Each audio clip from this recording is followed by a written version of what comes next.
لی چاکسازیا سنیلا و افراتان لی دوگ به افبر دگل پارسال رژه گرتی و راگرتیان زیده بویه اف کسین کل وی جهیجی جیان در بازکن لیویا لی بورینه کنو بوراندنا دمی دگل دم جمیر و روژ و مو سالان زوربه وان جی دبیجنا والن خوین جه دروه تیکلیا مروین خراب نکن پرژیان در و با طعم بومروی آزاده چه تشت مروی وید بومروی تدا کردن بس ویره یعنی نوکیه بس هر یعنی باشتره و از با همین حوالات بیجم بله هشیاری خوبن بس تکلی حواله خراب نکن ام تو ورشاف قبل خود برین و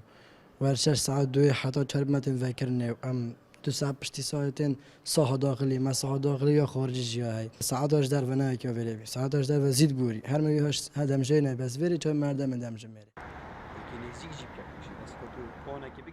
اره ببره چاکسازیا سنیلا و افراتان جی زیده بونا ویره جی اجوی قیرانا دارایی و هاتنا آواریان ودگرینی تو دبیجیتن هر گرتیه که لوی جی رفتارین وی باش ببن سال 4 مهله سر گرتناوی کم دبن و بردانا بمرچ اجوی کسید گریتن او کسی تفری او 16 سالی حتی 18 سالی اگر سن لبیتن و افراد جی بیتن 16 سالی بسری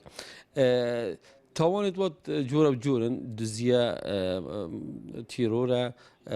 کشتنا شر نسبت جنان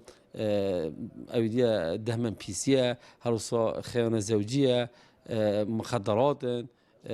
هر ارهاب کشتنا توان جورا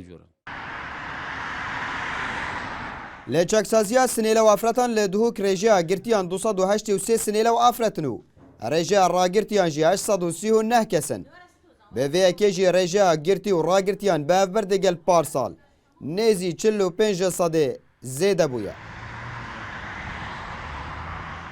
اوه چاکسازیا سنیلا و افراتان او چندین گرتی و راگرتی دناوا وی جهی دا جیان درباز دکن و دبیجن روژان دمن خو به ورزشه و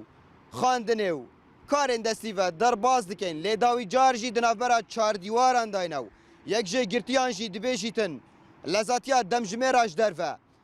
گلک جواستره جه لزاتیا دمجمرا دناوا وی جهی دا درباز دبیتن عبدالصمد ریکانی NRT